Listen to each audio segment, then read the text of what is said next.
What's the common problem you see leaders continuing to execute on, that pops up more than anything else? I mean, what are they doing wrong so that we can tell our audience, stop doing this? I'll give you three. The first one being culture.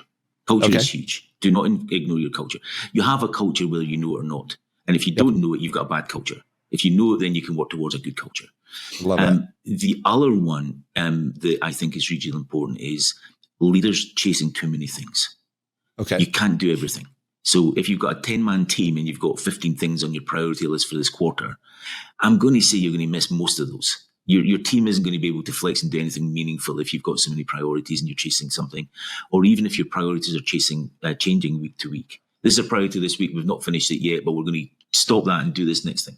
So be very focused on what it is that you're doing. And then the last one that I like is what Warren Buffett calls busy work.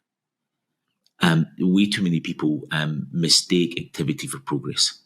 I worked hard today. Yeah, but what did you achieve?